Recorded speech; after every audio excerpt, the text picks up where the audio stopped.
Hello student, electrochemistry उसमें आपने 2 lecture complete कर दिए हैं अच्छी तरह।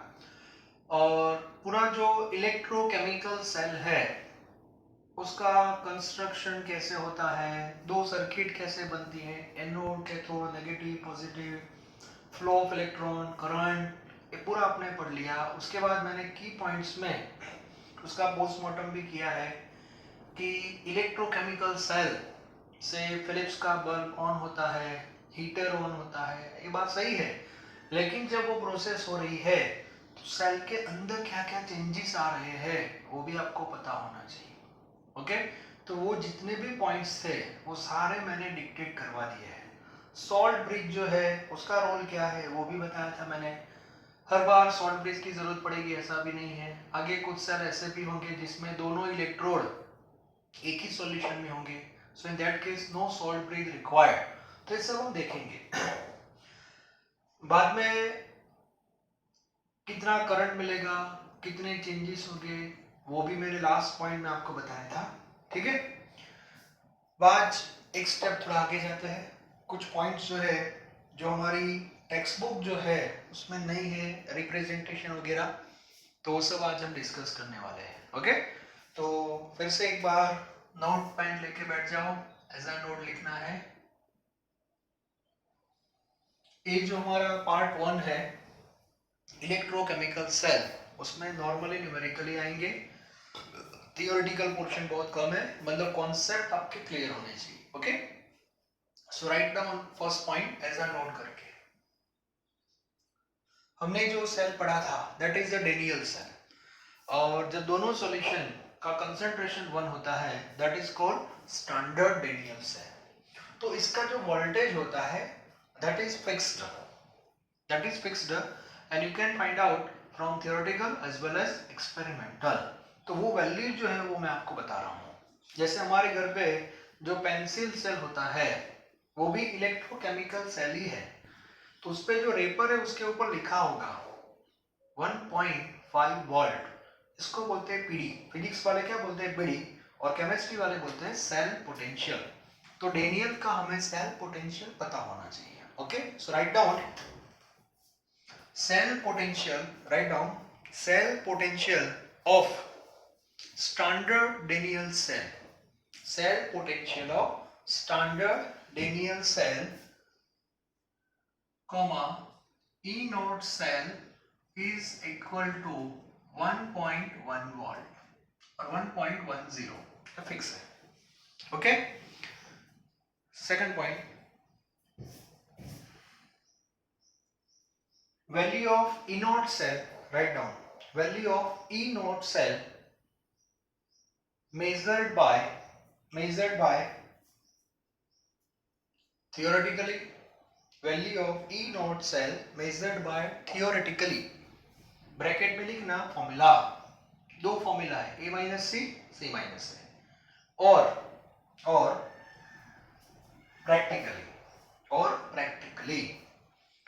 प्रैक्टिकली लिखा वहां ब्रैकेट में लिखो पोटेंशियोमीटर।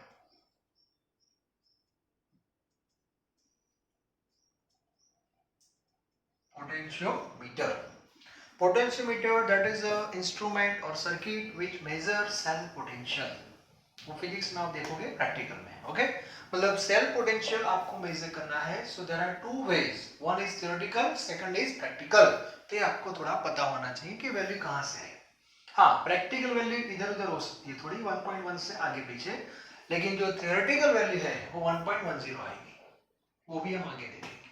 लेकिन ये वैल्यू जो है वो आपको पता होनी चाहिए। Okay, yes. अब लिखो next point, if external, write down, if external voltage applied to standard Daniell cell, if external voltage applied to standard Daniell cell, then we have 3 important results. Then we have 3 important results. Number 1, अब text book में आप देखना 3 diagram है, second page पे ही है 3 diagram. उसमें हमारा जो डेनियल सेल है वो तो है ही, लेकिन उसके साथ एक दूसरा सेल कौन सा वो हमें जानने की जरूरत नहीं है, वो अटैच किया है और वो भी करंट दे सकता है। तो अब क्या होगी? कंपटीशन। अब क्या होगी? कंपटीशन। तो इस बेस पे हम 3 रिजल्ट निकालते हैं, वो भी बहुत इंपॉर्टेंट है। तो सबसे पहला रिजल्ट हमारा आएगा नंबर 1, ई एक्सटर्नल लेस देन 1.1, ऐसा केस है। मतलब जो अटैच किया है बैटरी, उसका पोटेंशियल हमारे सेल से कम है, तो हमारा जो सेल है वो अपना जो रिएक्शन दे रहा था वो एज इट इज ही रहेगा। मतलब इससे क्या होगा? Zn act as a anode, no change. Okay. Copper act as a cathode. जो था वही लिखना है आपको। क्लियर? ओके, फर्स्ट पॉइंट हमारा रहेगा। Second point flow of electron, short में लिख रहा हूं, flow of electron that is Zn to copper, जो हमने पढ़ा था वही, no change. Third change I, flow of current ऐसा लिख रहा हूं, that is copper to Zn, याद है ना? Direction of electron and conventional current that is opposite to each other. In that case what happen? Zn dissolve, ये सबको पता है, Zn dissolve, okay, and copper deposited, ये भी सबको पता है। sp redox, इससे क्या होगा? spontaneous redox होगा, sp redox। और वो redox कौन सा है?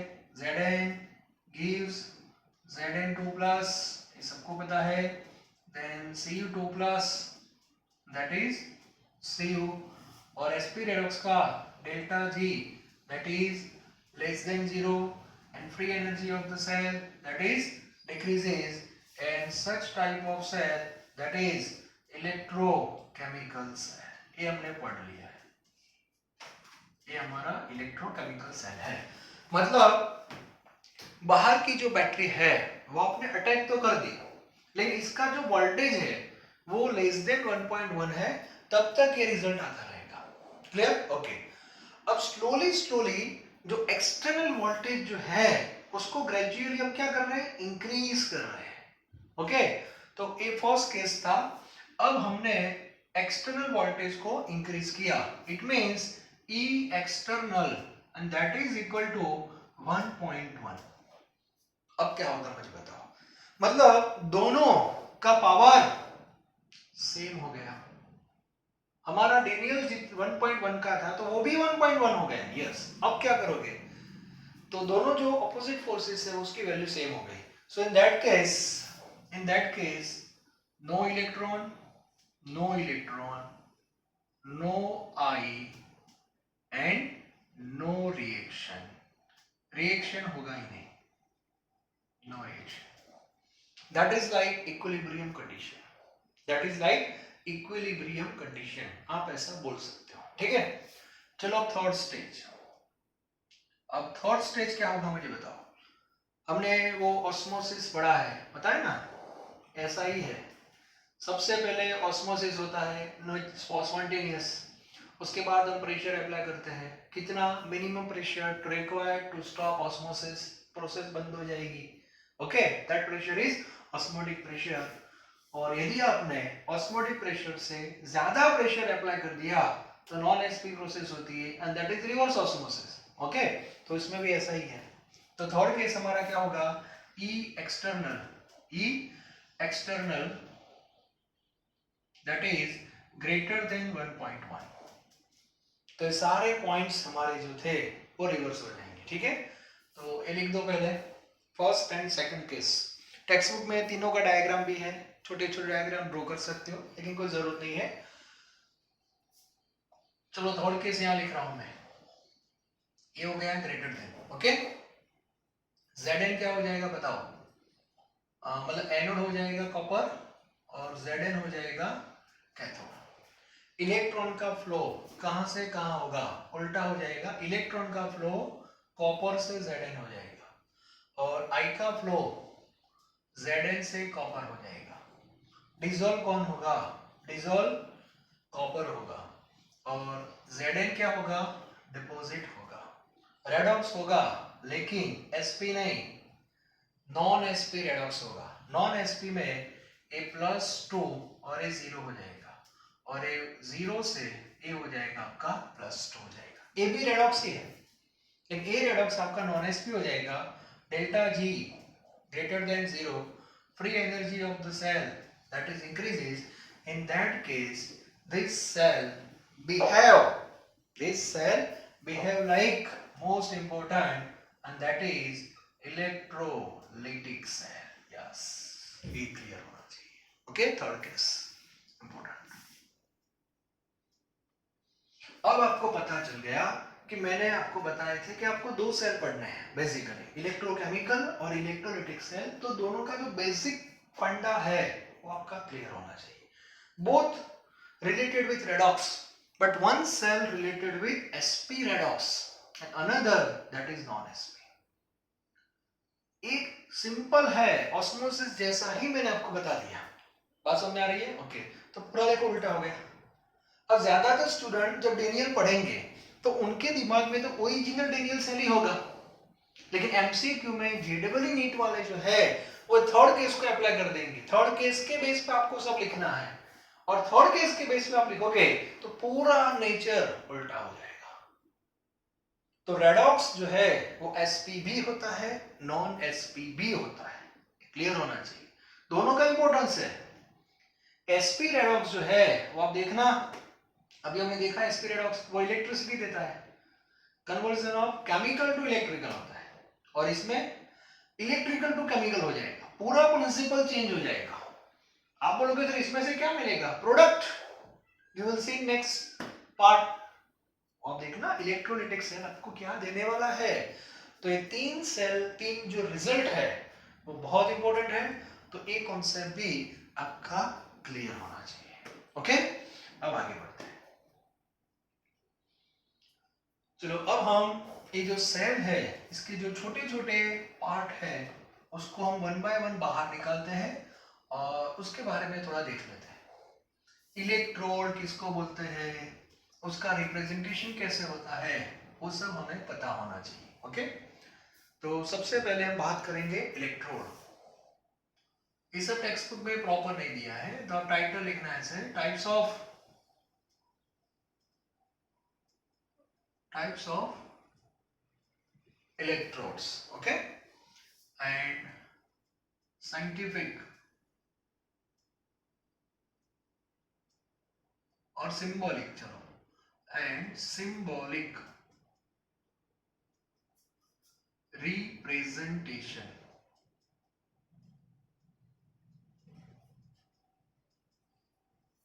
Types of electrodes and symbolic representation. पुरानी बुक में पूरा एक टॉपिक के फॉर्म में था, नई बुक में ये सब निकाल दिया है। तो आपको जो मैंने मटेरियल दिया है पीडीएफ के बेस पे, उसमें पुरानी जो हमारी मेथड थी उस हिसाब से थोड़ा होगा, कोई बात नहीं। लेकिन अभी ये नोट है वो भी आप लिख देना, क्योंकि इन लोगों ने थोड़ा उसको शॉर्ट आउट कर दिया है, कोई बात नहीं। तो इलेक्ट्रोड का मीनिंग क्या होता है? तो सबसे पहले number one, first is active metal electrode.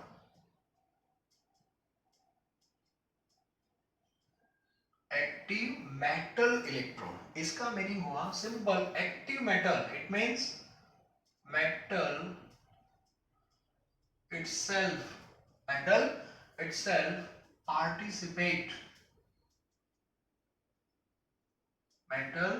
itself participate in reaction। मतलब मेटल खुद उसमें इन्वॉल्व होगी। ओके, अब उसका सिंबॉलिक रिप्रेजेंटेशन में साथ में, जैसे एग्जांपल लिख देते, चलो पहले एग्जांपल।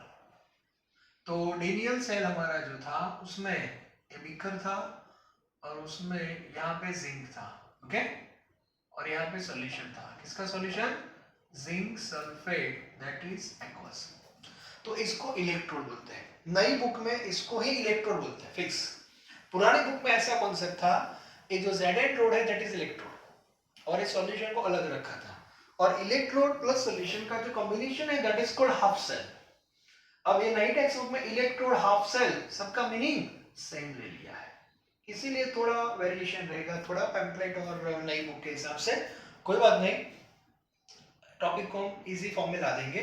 मतलब ये आपका हाफ सेल भी आप बोल सकते हो और इसको आप इलेक्ट्रोड भी बोल सकते हो। Is it clear? ओके। अब इसको सिंबॉलिक फॉर्म में लिखना है। सिंबॉलिक फॉर्म में तो हम कैसे लिखेंगे?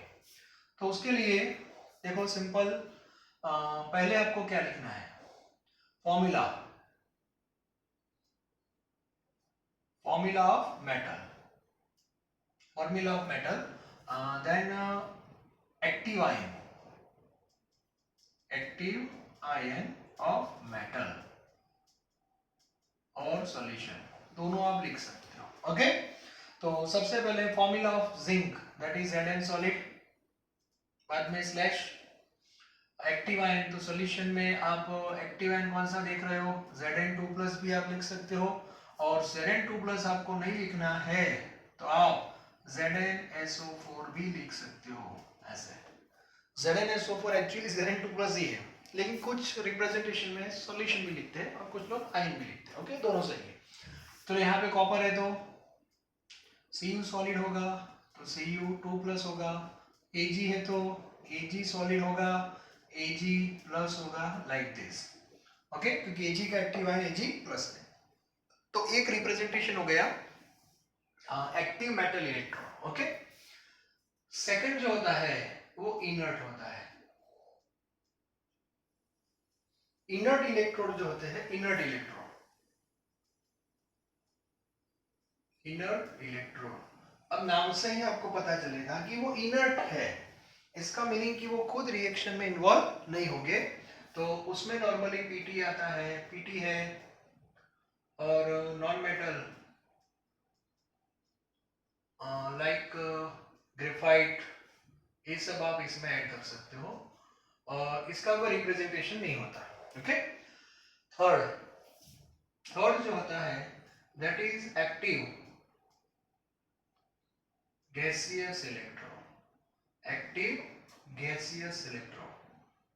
एक्टिव गैसियस का मीनिंग क्या होता है? Gas itself is active, but gas does not have its own surface, उसके पास खुद का सरफेस नहीं है।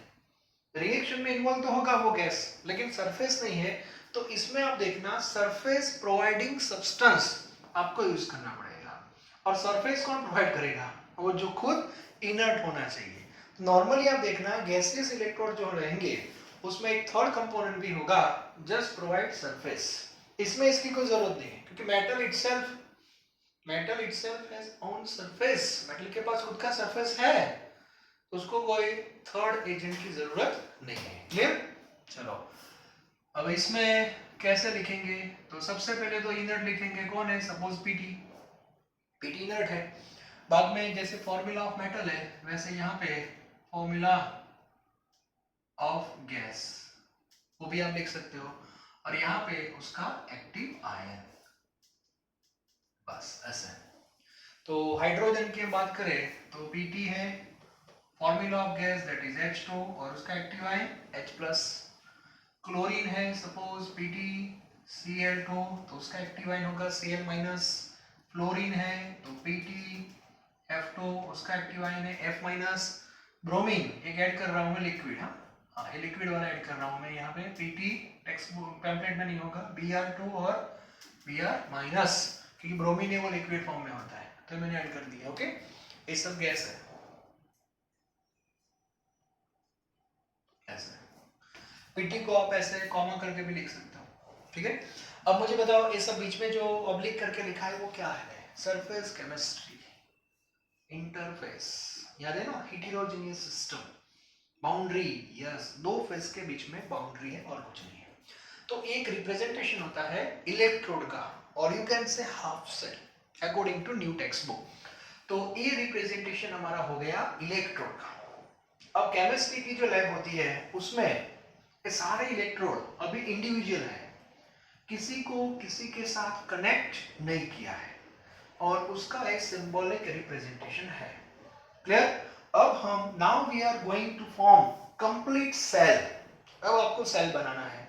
For that you require 2 electrode. Clear? तो आपको 2 इलेक्ट्रोड चाहिए। दोनों इलेक्ट्रोड आप यहां से भी ले सकते हो, मेटल वाले।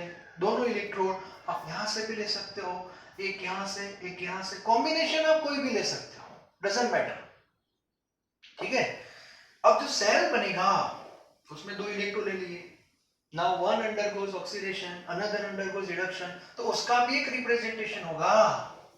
तो अब जो हम रिप्रेजेंटेशन पढ़ेंगे वो कंप्लीट सेल का पढ़ेंगे। तो उसमें क्या मेथड है, इसे टेक्स्ट बुक में दिया नहीं है, लेकिन जो न्यूमेरिकल आएंगे उसमें डायग्राम नहीं होगा, उसमें सेल का रिप्रेजेंटेशन होगा।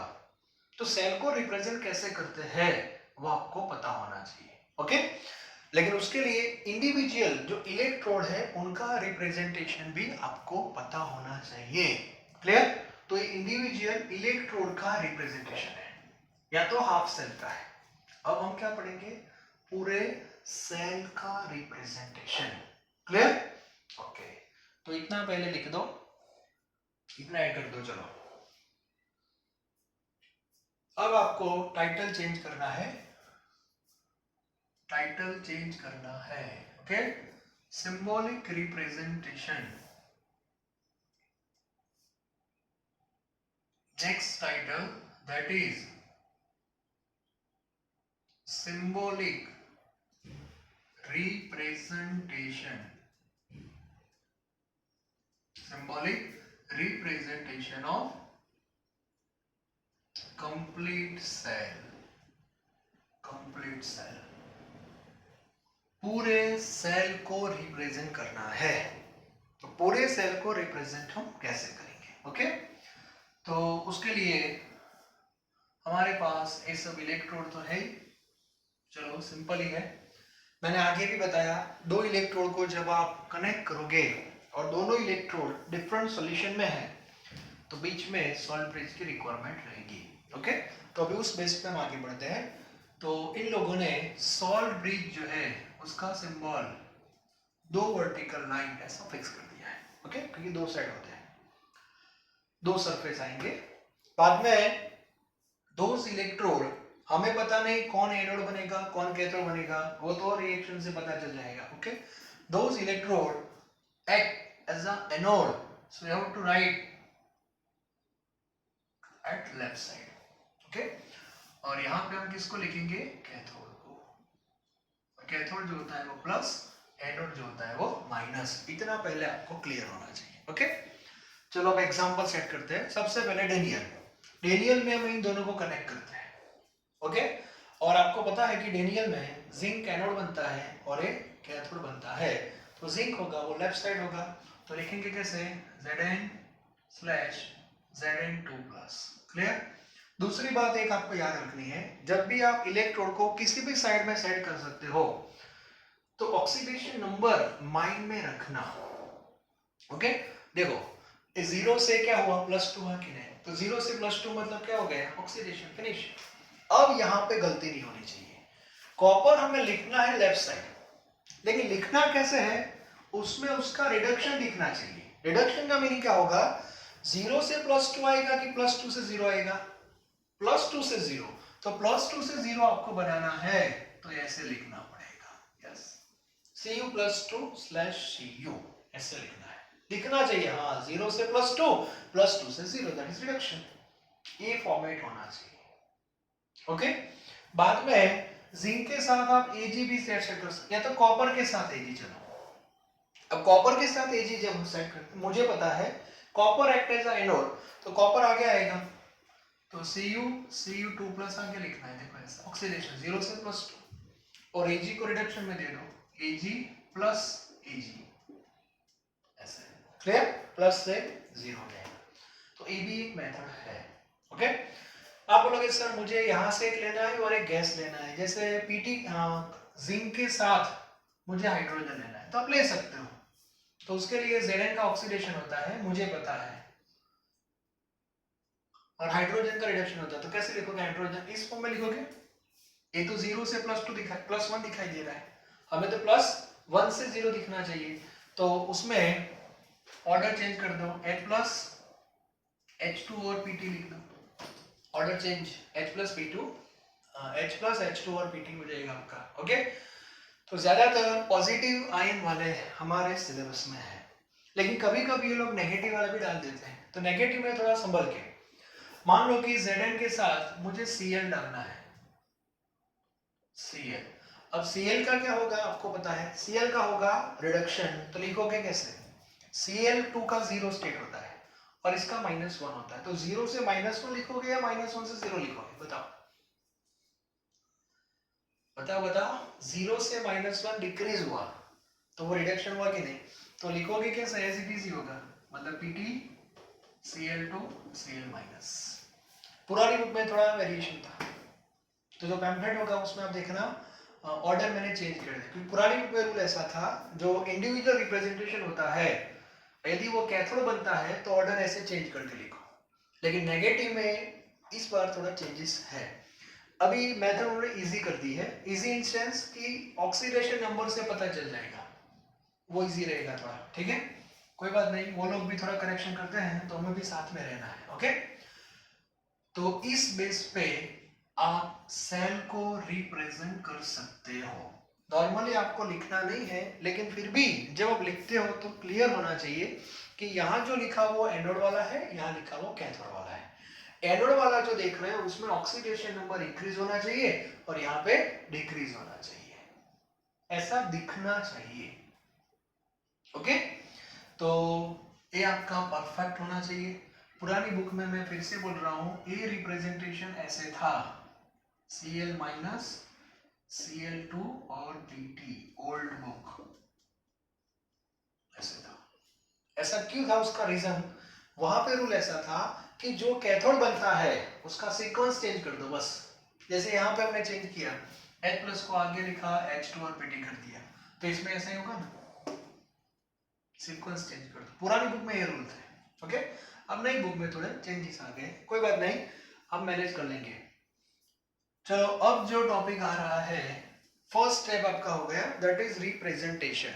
ओके, रिप्रेजेंटेशन क्लियर होने के बाद रिप्रेजेंटेशन के बेस पे केमिकल रिएक्शन कैसे लिखते हैं वो भी आपको पता होना चाहिए, तो वो भी मैं आज बता देता हूं। ओके, तो टाइटल लिखो, रिएक्शन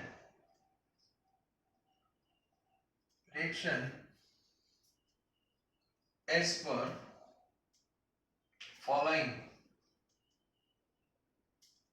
representation।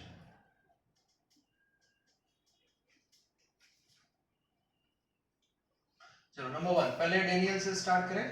Zn डेनियल का ऐसे दिया होगा एग्जाम में, ये सब आपको पता है। अब रिप्रेजेंटेशन क्या है वो। ओके, चलो अब इसको 3 फॉर्म में लिखेंगे, एनोड, कैथोड और रेडॉक्स। एनोड पे क्या होगा? ऑक्सीडेशन, कैथोड पे रिडक्शन होगा, दोनों को ऐड कर दो, दैट इज रेडॉक्स। तो सबसे पहले एनोड का रिएक्शन लिखना है, तो कैसे लिखोगे? ऑक्सीडेशन नंबर इंक्रीज होना चाहिए, तो 0 से +2, सो Zn convert into Zn2 +2 electron. और रिडक्शन में कैसे लिखना है? 0 से +2 या +2 से 0, +2 से 0। तो यहाँ पे Cu2 2 इलेक्ट्रॉन गेन करेगा and convert into Cu solid, दोनों को ऐड कर दो, electron cancel, Zn plus Cu2 gives Zn+2 और Cu। हो गया रेडॉक्स। तो लिख सकते, बहुत इजी है। कभी कभी आपको बैलेंस भी करना पड़ेगा, मान लो कि Zn2 है और Ag है, Ag का रिडक्शन हो रहा है तो Ag ऐसे लिखा होगा, +1 से 0। तो ऑक्सीडेशन जब आप लिखोगे तो Zn का oxidation, Zn gives Zn2 +2 electron. अब Ag+ की जो कैपेसिटी है वो तो एक ही इलेक्ट्रॉन को गेन करने की है, तो पहले आप एक ही इलेक्ट्रॉन लिखोगे। अब जब दोनों को आप ऐड करोगे तो दोनों में number of electron must be same, तो इसको 2 से क्या कर दो? मल्टीप्लाई कर दो, और 2 से मल्टीप्लाई कर दिया तो इलेक्ट्रॉन कैंसिल हो जाएगा, that is redox. So Zn +2Ag gives Zn2 plus 2Ag. Clear? Normally plus plus वाले ही आएंगे, ज्यादा टेंशन की बात नहीं है, फिर भी जब माइनस वाले आते हैं तब कंफ्यूजन हो रहा है। ऐसे अभी देखो हुआ कि नहीं? तो पुरानी बुक में जब माइनस वाला आता था वो ऐसे आ रहा था, देखो बता रहा हूं मैं, वो भी मैं क्लियर करवा ही देता हूँ, क्योंकि पता नहीं बोर्ड वाले कभी कभी पुराना कॉन्सेप्ट भी डाल देते हैं। तो पुरानी बुक में एक रिप्रेजेंटेशन था प्लस माइनस का, और वो बहुत ही फेमस था, बहुत रेफरेंस बुक में आपको मिलेगा। वो इस पैटर्न में था Mg2 प्लस। ओके, अब पीछे ऐसे लिखा होगा Cl माइनस Cl2Pt, एक ओल्ड पैटर्न, ओल्ड बुक,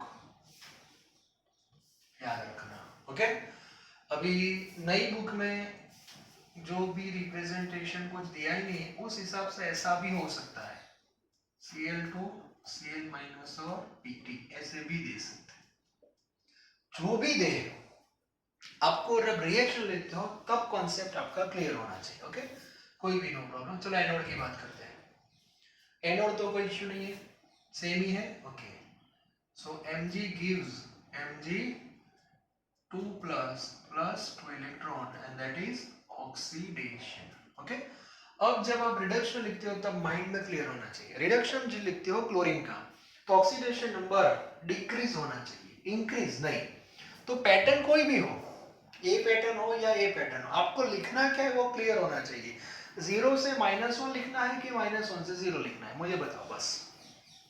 0 से -1 का मीनिंग हुआ ऑक्सीडेशन नंबर डिक्रीज हुआ, तो बस वही लिखो। तो 0 किसका स्टेट होता है? क्लोरीन का। तो Cl2 2 इलेक्ट्रॉन गेन करेगा and convert into 2Cl minus. हो गया, 0 से -2 से मल्टीप्लाई कर दिया और ये हो गया आपका रिडक्शन, और बाद में रेडॉक्स। ओके, तो रेडॉक्स के लिए इलेक्ट्रॉन कैंसल और Mg plus Cl2 gives Mg2 plus और 2Cl minus, this is redox. Okay, एक क्लियर होना चाहिए। तो मेरा पॉइंट इतना ही है, रिप्रेजेंटेशन कोई भी हो, ए वाला दोनों साइड प्लस है, उसमें ज्यादा कोई इश्यू नहीं आएगा। ए प्लस और माइनस का रिप्रेजेंटेशन है, प्लस वाला ऑक्सीडेशन में आएगा, माइनस वाला रिडक्शन में आएगा, लेकिन माइनस वाले को लिखना कैसे है वो पता होना चाहिए। कैसे लिखना है? 0 से -1, दैट इज रिडक्शन। आप बोलोगे सर दोनों माइनस वाले आ गए तो हो सकता है, क्यों नहीं हो सकता? जैसे एक एग्जांपल ले सकते हैं। हाँ, इसका वोल्टेज बहुत ज्यादा नहीं मिलेगा, बहुत कम मिलेगा। जैसे बात करते हैं, चलो क्लोरीन और फ्लोरीन की बात करेंगे। ओके, तो क्लोरीन और फ्लोरीन में फ्लोरीन सबसे नीचे है, मतलब फ्लोरीन का रिडक्शन होता है और क्लोरीन का ऑक्सीडेशन होता है। तो क्लोरीन ऐसे लिखा होगा, देखो दोनों स्टाइल बता रहा हूं मैं, ये पुरानी बुक की स्टाइल है। मतलब जिस पुरानी बुक में ऐसा था, जिसका ऑक्सीडेशन होता है उसको एज इट इज लिखो, लिख दिया, और जिसका रिडक्शन है उसका सीक्वेंस चेंज करता है। ऐसे मैं दोनों आपको बता रहा हूँ, क्योंकि जो पैम्पलेट मैंने आपको दिया है ना वो ओल्ड बुक पैटर्न में है, तो आप कंफ्यूज ना हो इसलिए। Old book, new pattern book है, उसमें ऐसा रहेगा। क्लोरीन का क्या दिखाना है? ऑक्सीडेशन दिखाना है। तो 0 से -1 नहीं, -1 से 0, मतलब ऐसा होगा। पीटी को कहीं पर भी लिखो, कुछ फर्क नहीं पड़ता, पीटी ऐसे। और फ्लोरीन का रिडक्शन दिखाना है, मतलब 0 से -1, यस ऐसे होगा। न्यू बुक की पैटर्न है, और मैंने पैम्पलेट दिया उसमें कुछ एरो के सिंबल भी मैंने बताया है, वो ओल्ड बुक के हिसाब से। लेकिन अभी इजी हो गया मेरे हिसाब से। पैटर्न कोई भी हो, आपको एग्जाम में ये पैटर्न भी दे सकते हैं, ए भी दे सकते हैं, डजंट मैटर। आपको इतना याद रखना है क्लोरीन का ऑक्सीडेशन हो रहा है बस, और फ्लोरीन का रिडक्शन हो रहा है, ये तो क्लियर है। ओके, अब ऑक्सीडेशन को आप कैसे सॉरी ऑक्सीडेशन को आप कैसे लिखोगे? ऑक्सीडेशन को कैसे, माइनस वाला है, दोनों माइनस वाले हैं, तो 0 से -1 ऑक्सीडेशन होगा कि -1 से 0 होगा? मुझे बताओ। -1 से 0 होगा। तो क्लोरीन को लिखोगे कैसे? आप कैसे लिखना पड़ेगा? 2Cl माइनस, बैलेंस कर रहा हूं मैं, that is Cl2 plus 2 electron, ऐसे। हो गया माइनस से zero, that is oxidation, yes. और रिडक्शन आप कैसे लिखोगे, जीरो से -1, जीरो से नेगेटिव, मतलब फ्लोरीन पहले आएगा, 2 plus 2 electron gives 2F minus, दोनों को ऐड कर दो, फिनिश, दैट इज रेडॉक्स। समझ आ रही है? ओके। मतलब जो पैम्फलेट दिया है मैंने उसमें ऐसे सिंबल दिए हैं मैंने, प्लस प्लस, इसके बाद प्लस माइनस, बाद में माइनस माइनस, ऐसे। तो पुरानी बुक में पैटर्न थे, प्लस प्लस में दोनों एरो ऐसे मैंने दिखाए थे, जब रिएक्शन लिखते हो तब प्लस माइनस में ऐसा दिखाया था मैंने, ऐसे, और माइनस माइनस में दोनों एरो ऐसे दिखाए थे। अब ये सब आपको भूल जाना है, ओके। हाँ, अब आपको ज्यादा दिमाग नहीं चलाना है, नई बुक में वैसे तो इजी कर दिया कि रिप्रेजेंटेशन जो भी दिया है लिखना कैसे है वो पता होना चाहिए बस, okay. Oxidation, reduction, oxidation number पे कमांड होनी चाहिए आपकी, बस ऑक्सीडेशन नंबर पे कमांड होनी चाहिए, ये पॉइंट आप याद रखना।